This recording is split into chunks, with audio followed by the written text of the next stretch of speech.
Broad topics, broad minds, broad hosts, but not just for broads. This is Broadscast with Kim Goldman and Jackie McDougall. Welcome to Broadscast. Hi, Kim. Hello, Jackie. Hi, everybody. Wolf up.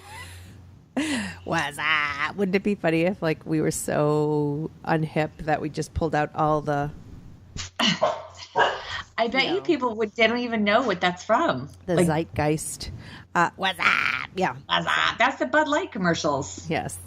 Bud, right? Wasn't it them? Yes. Yeah. So funny. So, hey, we have a special guest in the studio just for a little bit. We happen to have a young broad in the studio this morning. Oh, we love young broad. Morning, but whatever. Hello, young broad. Hello. How are you? I'm doing great. Tell us a little bit about yourself. My name is Lucy. That's great. Lucy, how old are you? 10. 10. What grade are you in? Fourth grade. Fourth. And what is your what do you like to do when you're not doing homework? I like to do many things. I like to just turn on music, dance. I like to skateboard. I like being adventurous. There's many things. Wow. Like a whole list. You have a whole list. On your list, does black belt show up on that list anywhere? Yes, but I'm taking a big break from them. They're on a break. They're on a break. Yeah, but I think it's quite impressive that I know you got your black belt when you were younger than 10 years old. So I just wanted to tell you for the whole world to hear how incredibly amazing that is and how proud of you I am for that achievement. That was huge. It's such determination and dedication, and I'm giving you a applause. Woo. Oh, wait, I have that. Hold on. Oh. Wait, where is it? Thanks. You're welcome. That's your round of applause right there. Yeah. Whee! So, I have a question for you, Lucy, who's 10. Still going. It is still going. It's a very, very happy crowd. I think it was a standing ovation. It's the longest one in the whole world. Absolutely. So, Beauty and the Beast is coming out. Yeah, I heard. Yes. Ads are going up. Toys. What's that? Toys are going up too. Toys are growing up? No. Toys and ads, she said. Oh, yes. Lots of merch, as they like to say. All the kids say. Merchandise. Things that you can buy for Beauty and the Beast. So, but I wanted to talk real quick because then Lucy has to go and save the world and be our future. But Kim, I'd like your opinion as well. Lucy, apparently the movie Beauty and the Beast is the very first Disney movie of all time that features a couple, a gay couple. Do you know what gay means? Yes, I do. Okay. So there are two men in this movie who are fond of each other, maybe have a crush on each other, I should say. I just wanted to get your take because there are a lot of people out there who aren't sure how they feel and some people who have very strong feelings, and I wanted to hear your take on it. Your thoughts. About gay?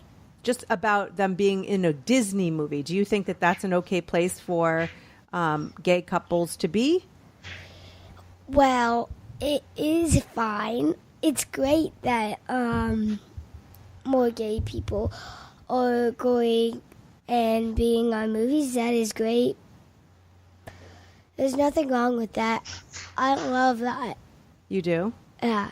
It just makes me happy that more people that like the same kind feel like they could be appreciated the same way that other people like other people that aren't the same people. So I'm really happy that gay people feel like they're special too. Oh, that was amazing. Seriously. And I'm in tears right now. Yeah. So, Lucy, what do you think about people that don't think that they should be featured in that movie or in any movie or any TV show? What do you think about that? I don't agree with that because they have the rights. Just like Martin Luther King, they rights wanted to go ahead their own school and blacks can't go in there. That's not fair to the blacks, so it shouldn't be fair to the gay. So I just want to say I don't agree. Don't let anybody say, hey, you're gay, get out of here. Just go out there, be yourself. Ladies and gentlemen, she's 10 years old, and she is more insightful. And I know that's a big word, Luce, but my point is that you have it handled. And I wish that you could teach all of us adults out there in the world that can't seem to figure out how easy it is to think just like you just expressed. So thank you. Thank you. That was beautiful. Absolutely. And you know what? You are our broad of the week because you kick butt. Can I also say another thing? Yes. Absolutely. Gay people out there, if you are judged by somebody that tells you, no, you can't be a skater because you're gay, don't let anybody stop you from becoming who you should be. In the world, there's some haters that will hate. Just try to just say no. Just be yourself. Wow. So that was beautiful, Luce. If there's a way, so if you see somebody, you know, picking on somebody? What's that? Picking on somebody? Yeah, if you feel like whether you're, you know, no matter how you feel about yourself or about, you know, about your life, however you see yourself living your life, if you see other people out there not being fair, whether it's the color of your skin or who you love or your size or whatever it is, what are some things that we could do to support them without, I mean, obviously we don't want to put ourselves in harm's way either, but how can we support people who are being picked on or discriminated against? Because of color of the skin and gay and or for any reason. Like what can we do to protect those people? We can just stand up and, like, if I was picked on because I love skating and being creative and being active, I would just walk away. Let's just say a guy walks up to me and I'm like going to the mailbox and the guy's just like, and I'm on my skateboard and he's like, you can't be on your skateboard. And I'm like, why? And he's like, because you're so little. People that are little cannot be on skateboards because they're little. I would just say, wow, if that's what you think, that's what you think. But I think everybody deserves to have a turn on skateboards to try and feel what it feels like. Because I'm not going to let one single person let me down and let me stop skating just because they told me, hey, dude, you're a noob because you're so tiny and you're on a skateboard. Only big people can be on. I wouldn't let one single person let me down. And I would never stop doing what I want just because he told me what I can't do. You want to know where I learned that from? I learned it from Jackie McDougal. Oh. She's an inspirer. Oh. Jackie, are you passing her notes? That's the sweetest thing. Thank you, Lucy, for joining us today. Thanks, Luce. We're going to move on to some other topics. And hey, P.S., Lucy, really fast, you inspire me. So thank you. I also have one more thing to say. Like mother, like daughter. If you're gay and somebody tells you you can't be gay, what should you do? You should just try, move on to it, and if it gets harder in life and harder and everybody says stop because you're gay, just calm down, take a deep breath, try to put your mind on something else. Like, I don't know, what I would do, I would just play with my friends. And, yeah, people that are gay out there, don't let anybody tell you who you should be. Be yourself. Well, thank Love you it. very much, Lucy. Thanks, Love Luce. it. All right, we'll be right back after this break.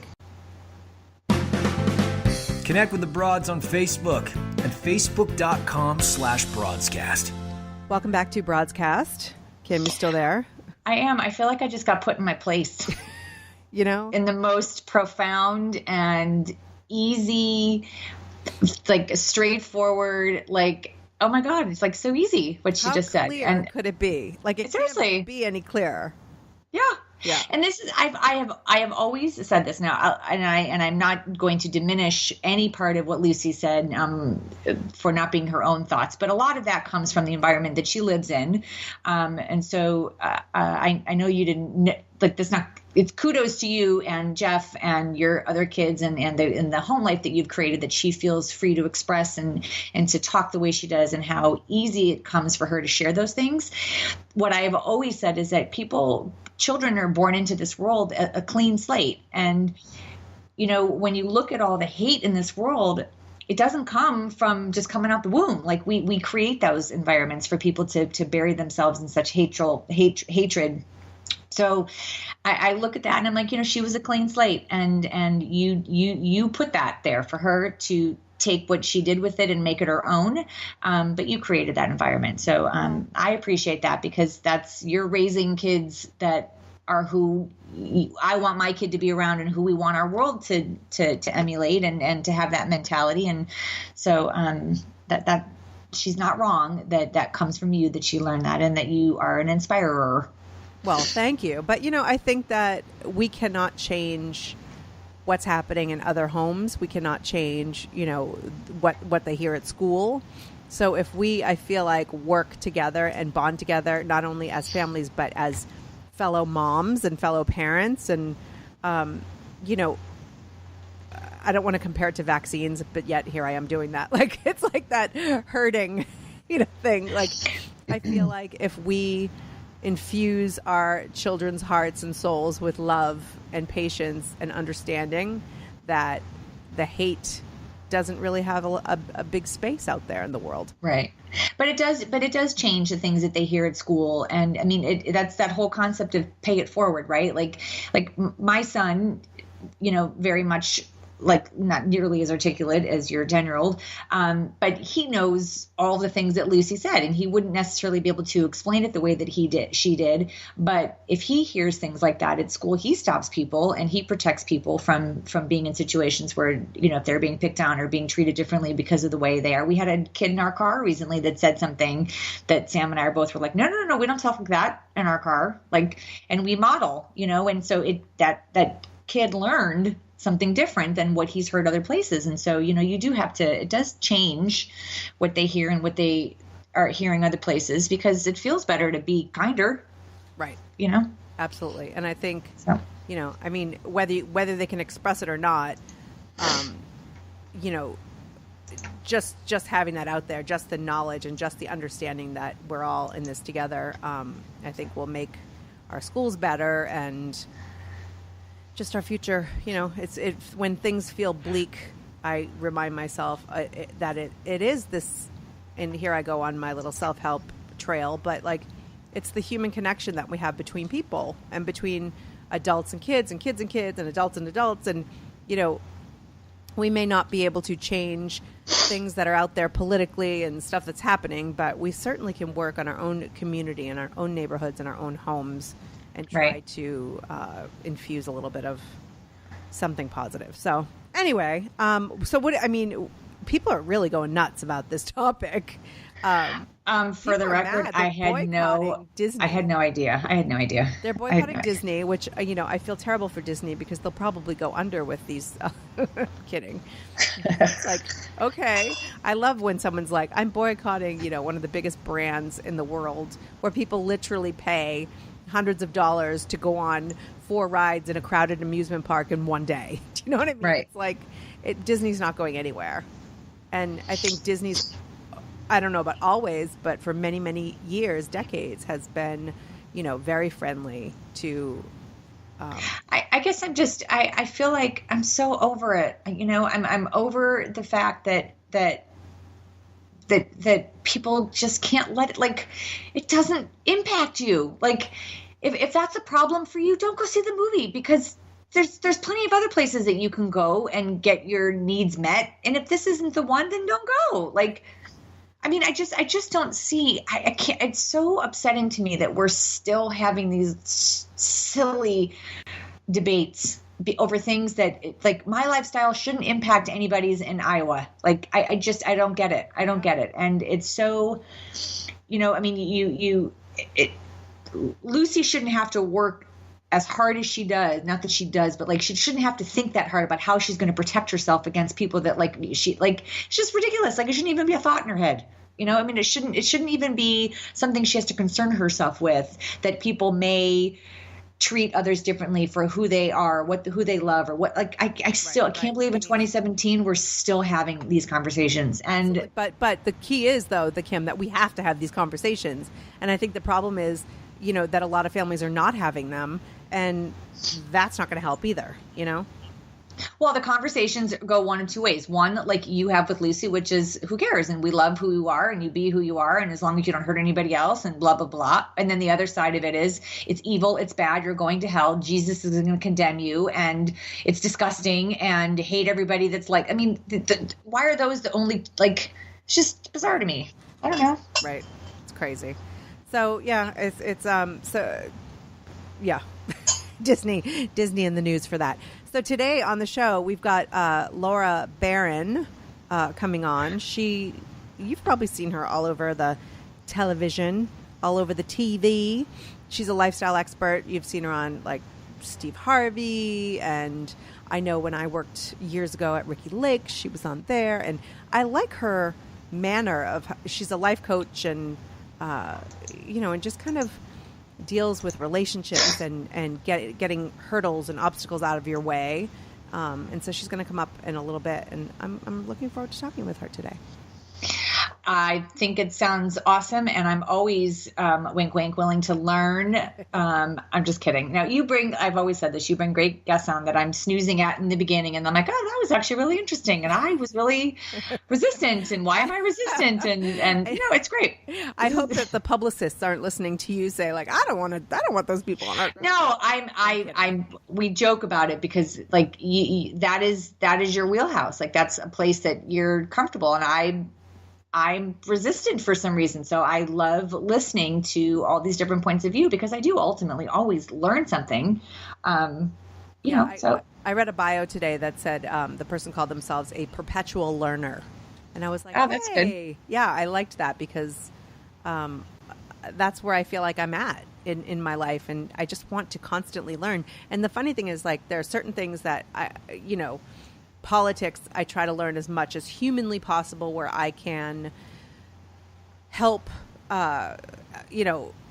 elevate a cause, or protect, or, help create equality among people. But at the same time, when, you're the one listening to long C-SPAN, stuff, and then right. Like, just give me the dumbed down version. So it's interesting, right. Because in some ways I could listen and or read books on certain subjects for days on end, but then the other stuff. So I think that, we're a good match, Kim Goldman, because you bring in the other stuff that, like, hurts my head to even think about.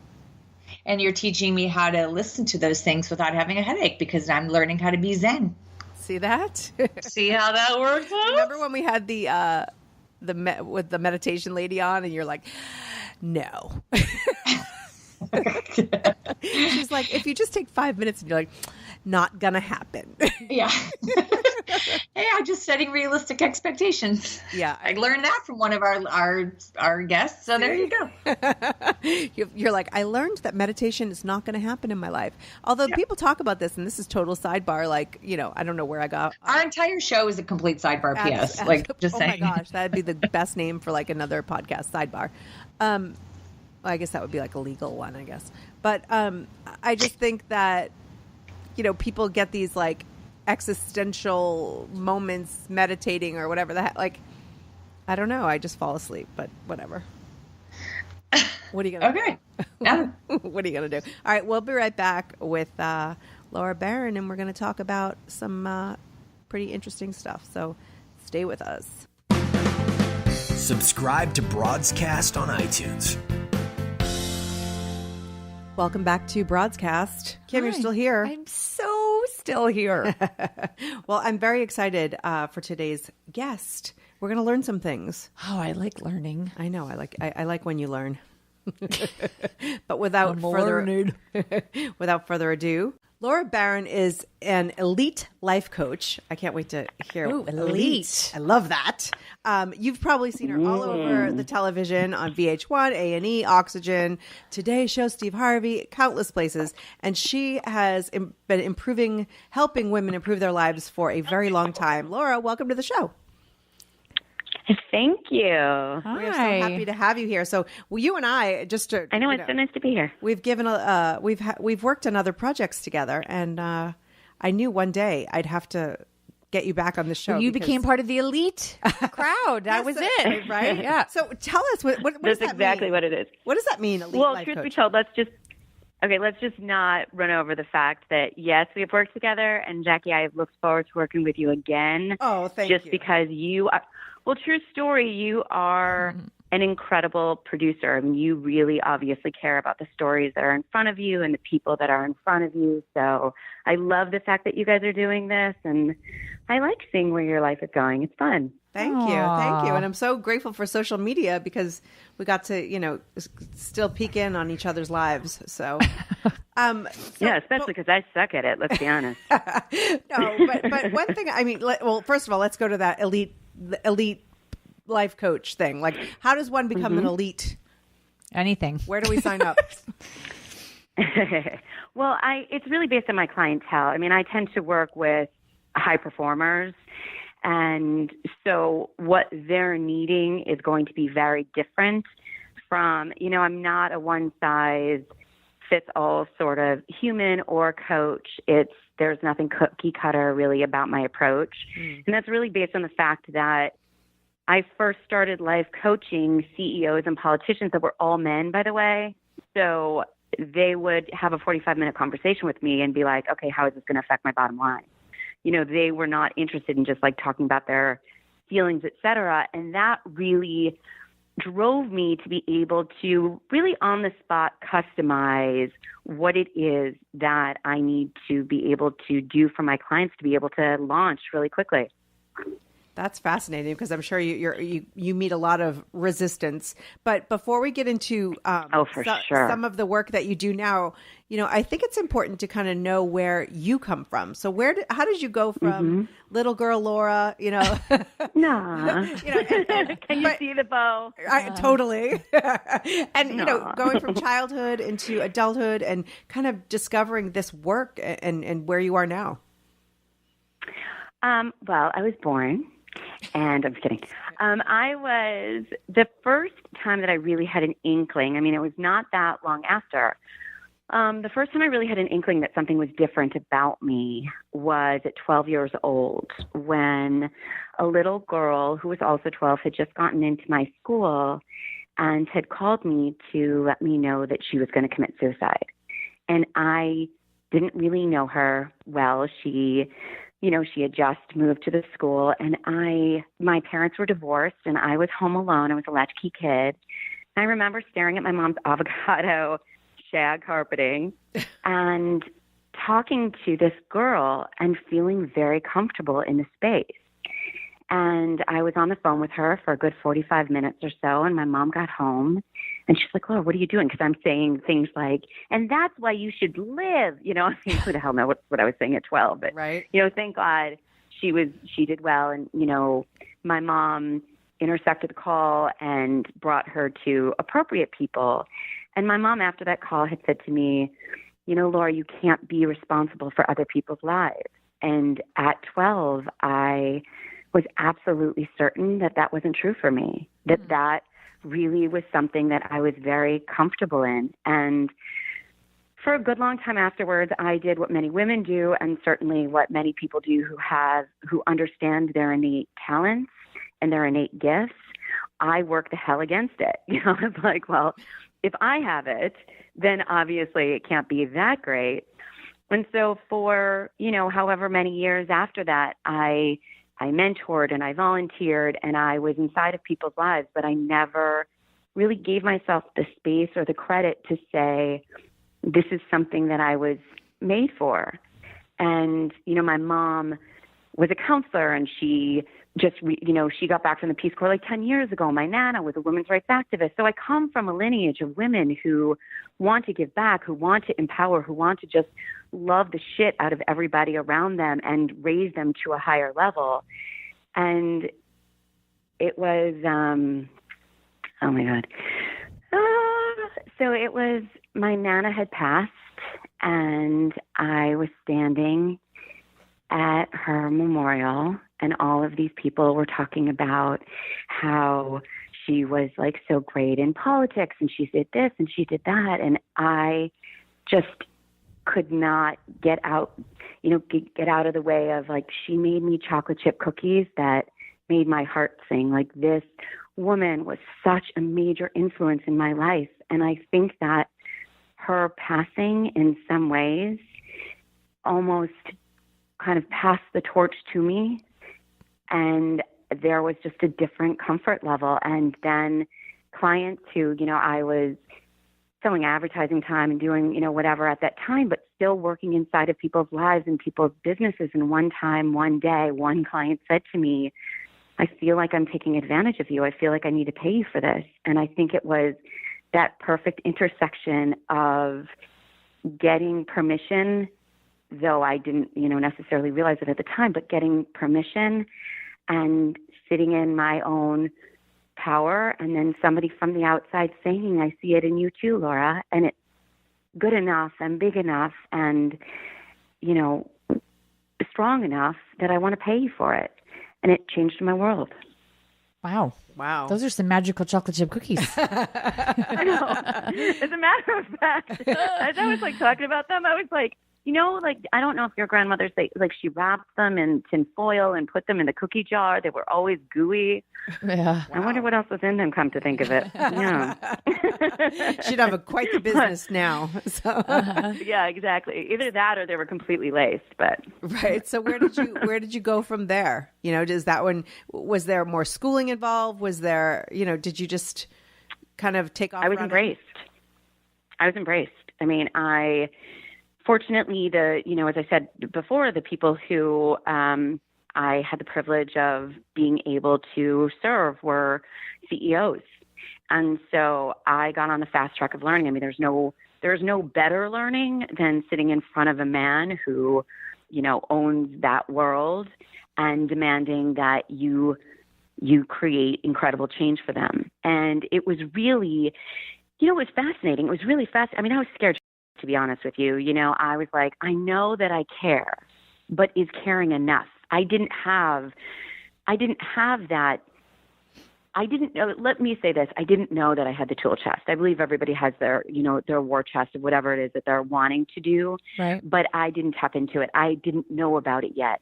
And so they were really the ones that were throwing knives against the wall and me dodging them, if you will, taking the knife out and chucking it back. I mean, it was really high stakes. I mean, not really knife play, but it was high stakes nonetheless of course I will hire you, little lady. But I want results. Did it make a difference that people were now paying you for what you were naturally doing? Without question. Yeah. Without question. But you know what else it did? And I'm sure any entrepreneur can relate to this. One, it gives you that sense of, oh my God, I'm credible. I'm getting paid. And then in the other sense, I did this work from the time that I was, when I was 7 years old, I was teaching 13-year-olds how to dance. I was always, I was always a perky little leader that just wanted to be able to give back. I mean, I was a little girl and I would draw a map to the library for the new people that would come into our neighborhood. I just always felt like that was my, but I can't even draw. And I'm sure that they went into the garbage place instead. But the point is, like, I always kind of felt like I was supposed to give back. So the issue with that, and I'm sure any woman can relate to this, and I'm sure any entrepreneur can relate to this, is once you start getting paid for gifts that are inherent to you, you start, and this is the biggest thing for CEOs anyway, there's something called the imposter syndrome. And basically what it is you're at the top of your game and everybody's like blowing smoke and kissing your tush, and you start not believing that you deserve that. Right. And I felt I had those feelings as well of, wait a minute, I would do this naturally. Do I really deserve to get paid? So it was really, it really played with me for a while, to be quite honest with you. And even today, that is why I believe so strongly in volunteering, because you should always have an avenue in which you just give and just allow your soul to just vibrate out, as opposed to, okay, now pay me. Right. I think you have a different, MO when you're just giving of yourself without expecting anything in return. I also think it's hard, going back to the being paid for it, I think it's hard for a lot of people to demand what they think they're worth. That there's an element of boasting, or, I do nonprofit work, and my line item for my salary is the biggest line item in the budget. And for a very long time, and mind you, I do 7 jobs for my one salary. But of course, for a very long time, I downplayed what I was getting because I felt like I'm a nonprofit and I shouldn't be making, there's this whole belief that I have to be a martyr. And, but at some point I'm like, but I am doing 7 jobs and you're not paying me for 7. You're paying me for 1 that I have now justified as perfectly okay because I'm a nonprofit. And rather than demand that I get more or go to a different industry that would pay me for that, I have poo-pooed and downplayed myself in a weird way. I think I think the show's turning a little bit, and Laura, you could give her a little bit of advice. No, Kim, you need some coaching. I'm just saying that I think that I don't know if it's inherent to women, or, we talk a lot about how women, we apologize for ourselves a lot. I'm just saying, for a long time, because my line item in my budget was such a hot topic, because I was looking for money, I was looking for grants, I was needing to put it out there, that people took issue rather than acknowledge that I was being paid less than what I was worth, but that I also didn't know how to advocate for myself, because in some way I was kind of, you don't place value, and it's not a. What do you think of that, Laura? I'm interested in your take. Where are you at with that? Do you feel like? Oh, I'm totally empowered with it now. Like, I feel like this is not a question anymore. But are you making what you feel like you deserve? No, but I'm also not doing anything to change that, because there are other parts of my job that quote unquote reimburse me from my needs. Like I'm here in the middle of my workday doing this. I will be leaving here to go pick my child up from school. I have a lot of freedom in my job that compensates me in those areas of my life that are more important than my paycheck. And so I have found that balance, and I've learned to find that for this stage of my life is what works for me, because I'm a single parent to a young person. So, and it's not, and payment comes, sorry, go ahead. No, that's it. Payment comes in all sorts of forms. Right. So I think that's a really fair and grounded thing to say, okay, I'm looking at this as the full throttle of the opportunity. What is it going to do for my family life? How does it support me there? How does it support me socially? What kind of opportunities can I do in, doing this, for example, in the middle of the day, as you said? What women can often conflate is what is the flexibility? Sometimes the opportunities that are afforded don't have to be afforded outside of a greater salary. And that's where my executive women, my clients, battle as well. So they have children at home. They have, other responsibilities. They have family obligations, et cetera, and they have all gone through that same sort of struggle. And not to say, Kim, that you're struggling at all. It sounds like you're in a really good place with it. But you're right, that is a very female thing, especially in the workplace, of I want to be able to do a job. I want to be able to rise up in my job, but I also have other responsibilities and obligations. So how do I kind of get as strong and as big as I deserve in all areas? Because something is going to have to take a hit. We know that. We know that we can't have everything all of the time. It is always my advice to try to parcel out each aspect. So since and no longer are we talking about you specifically perhaps, but, for women who might be listening who are in a job, who feel like they should be getting paid more, that is its own section. That is its own path. What we get valued as financially is a function of business.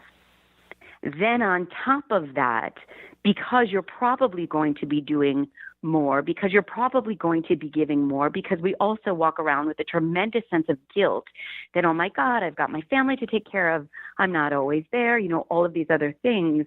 A woman is going to come to the workplace with her heels on and a force behind her back that they will have never seen. And a good employer is going to understand that they need to be compensated financially as well. So going in for the ask is excessively important. How did you, I love that you do so much work with women. And I think that we're in a time, especially where women are rising up in ways that maybe we had no idea we could. Or we thought, we thought we might make somebody angry or hurt their feelings. And now we're kind of like pushing through that. So how do you go from working with all these, male CEOs and these powerhouses to kind of becoming, finding that new niche with women? That was always my sweet spot. And that's always where I spent my time.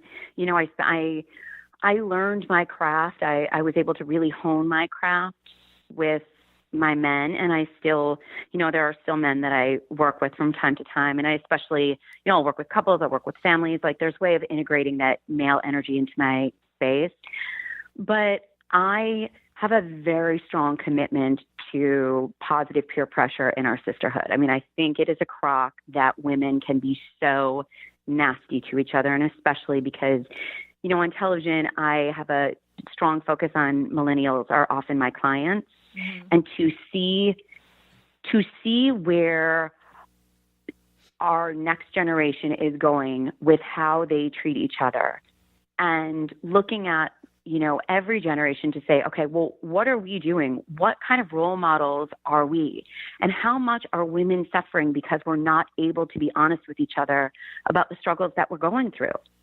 I did a women's group the other day that was an exclusive part of town. They were ladies that were wonderful. I mean, they were really great women, but they were also incredibly, for a group of friends, I was brought in, there were 12 women there. I was brought in to give an empowerment talk to get them united. It's always just this like sexy, delicious process. It's incredibly bonding. It's revealing. And what it really does is it gels the group.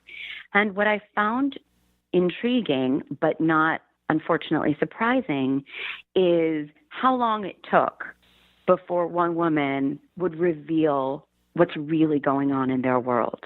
It's usually me that strips down and starts that process because we don't get vulnerable with each other naturally. And that was something with me.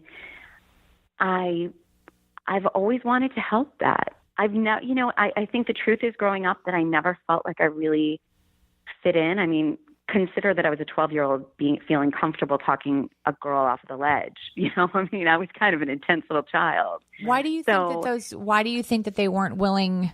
Because I feel like I have just the opposite, and with women, that they're very willing to expose themselves. I think your experience is Pam. Kim. Hi, Betty. Kim, is that you have very, very unique experiences with women. I don't know how. I mean, everyone's like, I'm like verbal diarrhea with me. No, but I think that even like That's your beautiful. girlfriends and stuff, like you there's so much vulnerability. And maybe it's, I don't know. But I have to agree. Like, I think that women used to be more vulnerable until we were constantly told that we have to have it all. We have to do this. We have to do this. We have to be strong. Yeah. And so then I think we've gone too far the other way.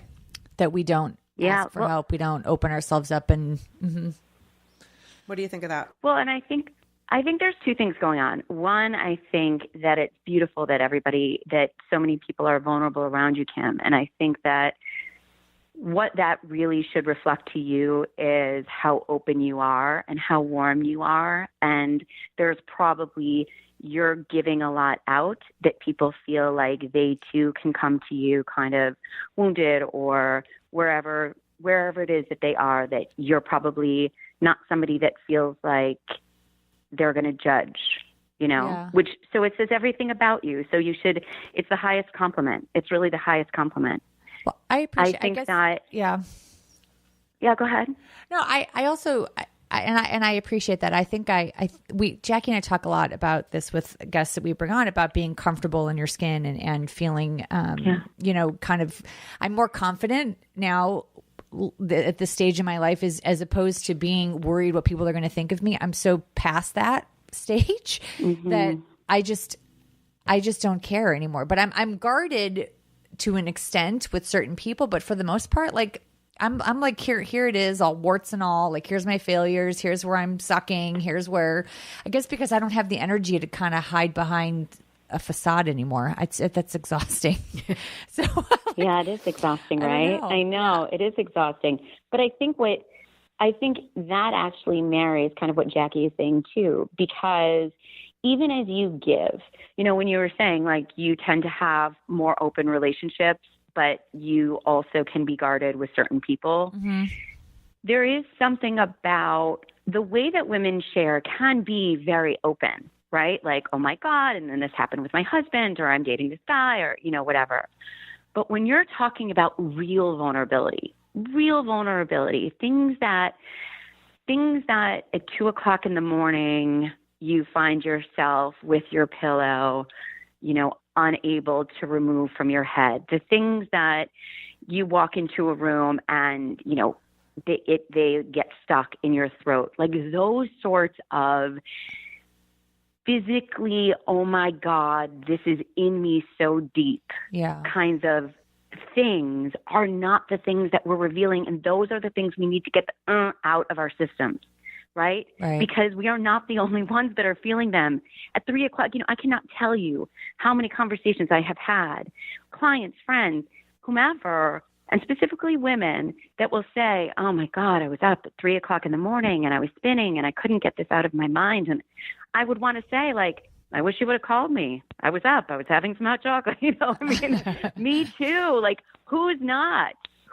But those are the important sharing opportunities, and those are the things, to kind of each of your points, that we don't always get to share. And there's a lot of fear in it too. I think all of us on some level have gotten burned inside of relationships. So being careful is smart, but being careful, exactly. But then the more that, and Jackie, to your point of walls, like, the more that we protect, the fiercer those walls are. And whether we believe that we're only creating those walls for a certain segment of people, the truth is, you build a wall, you build a wall. It's not just for those people. It is a little protection thing that's on wheels that you can shove in front of your face at any time. Well, I tend to have an issue that's kind of the opposite in some way, in that, I have people in my life who are willing to get vulnerable, and I want to give like 3 lines of advice and have it fixed. Mm-hmm. Do you know what I mean? Like, yeah. I'm a fixer. Yeah, I do. And so as much as I want, especially if they're not in person, I feel like sometimes I'm a little bit more, you're not, I don't need the headlines. It's like, you could sit, you can have a glass of wine, you can really unwind and discuss and talk to each other. But sometimes, whether it's over text or it's over the phone, I just feel like I want to fix it and move on. Like, how does someone like me become a better friend to let people kind of become vulnerable? What an awesome, like, self-realization. That's so cool. It really is. That's awesome. I think the truth is, Jackie, you can be the friend that shoots it out in 3 sentences. You might not be the person that might not be who's to say. Let me ask you this. This is actually a more important question. Do you feel that what you give in those, like, when you top line it back to them and give them some advice, do you feel like they feel heard, and do you feel satisfied as well? Like, is it a good, deep enough exchange, or do you feel like it felt more superficial? No, I definitely don't think it feels superficial. I think, when you talk about gifts and talents and things like that, I think that my intuition and my, ability to kind of break things down, I believe in that in myself, and I enjoy that. And I feel like when somebody really has a problem, I can assist in that way. But the problem is, not everybody comes to you with a problem for you to fix it. Sometimes people just want to be heard, and they want to hear that sucks, and I have to kind of differentiate when it's time for advice and when to just say that sucks. I usually ask. I usually, there you go. That's exactly what I was going to say. Yeah. What do you need from me right now? Right. Yeah. Kim and it's well, because I'm the receiving end of that, like, sometimes like, I know what needs to be done. Sometimes I just want to just, and I don't want someone to say, oh, take a deep breath. It's going to be fine. I want someone just to go, yes, that does. And then we can move on. Right. And then there are other times where I'm like, I have no idea what I need, and I think, sometimes we don't. And sometimes I may say I want to vent, and then I say it, and then I'm like, well, what do you think? Because by the time I'm done venting, I'm like, oh, wait, I need some help here. Right. So, yeah. I don't know. I'm an asker. And Jackie, in your position, well, and that's great. And I think in both the giving and receiving, and, women in every aspect of our lives, we should take this in that, we should always ask for what we need. And one of the things that you can say, Jackie, is, what do you need from me right now? But if that feels too kind of broad, get it? If that well feels well played, thank you. I just plugged the show inside of the show. Can we take a minute? double plug. Hilarious. But you can. There's also the question of, do you want me to sit back and agree with you, or do you even need advice right now? Do you know what I mean? Like, you can get, since you are a little bit more black and white, which is beautiful, you can get black and white with what are the expectations of this. Right. I like that. And by the way, and having a friend that just, like, nails it down to the wall, like, nails it to the wall and just, like, top lines it, is such also a relief. Sometimes when we're expressing, we don't even know what we need, and just having somebody that's like, bing, bang, boom, you got it? And you're like, oh my God, I think I do, Right. I do have this one friend I've known for 20 years, and we speak in shorthand, and we'll get on the phone, and it's like, if one of us just needs to be heard, we'll just go, commiserate. And then we know that's all. That's it. That's all good. I need, Yeah. And so it's like, it's set up and to begin with. That's good. Yeah. That's your safe word. Yeah. So let's talk about your safe word. My safe word. Yes, it's our 50 Shades of Friendship. That's right. Let's talk about your webinar, Mojo Reboot. How to retool your life and get your strut back. I love this. Right. First of all, like, tell us what if one were to take this free webinar, what they would expect. Well, this is really based off of, I don't get to, sit with everybody that I would love to. And it was really based off of all of the women's groups that I do.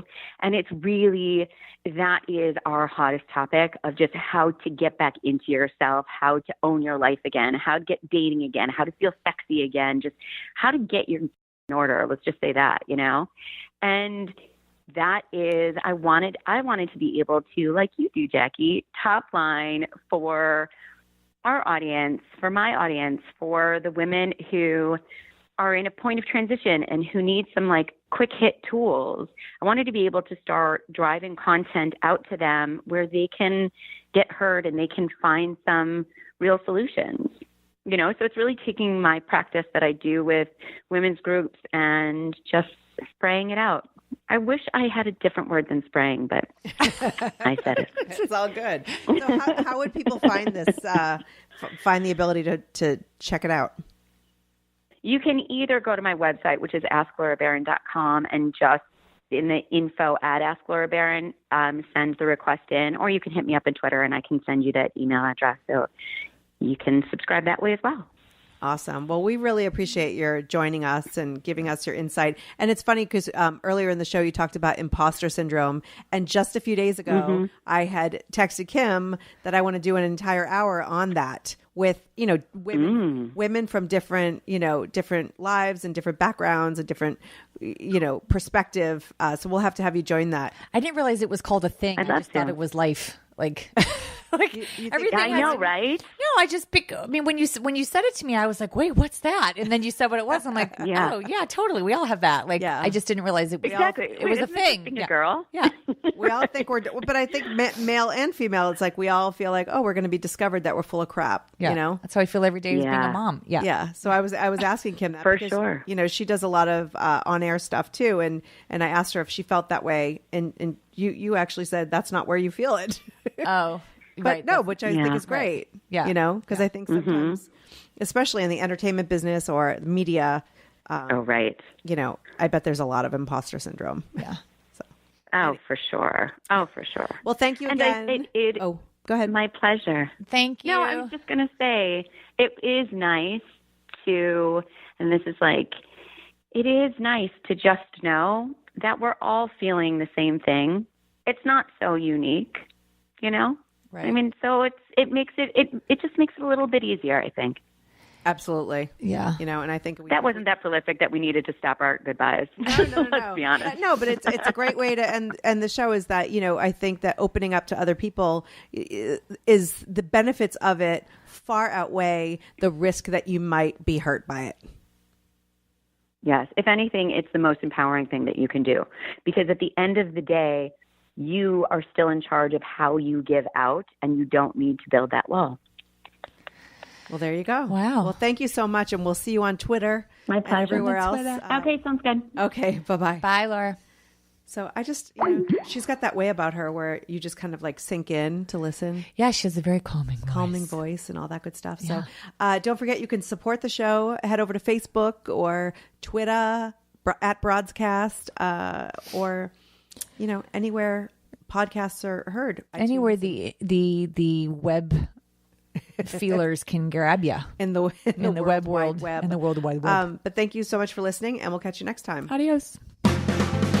You are listening to Broadscast. For more from the Broads, head to broadscast.com.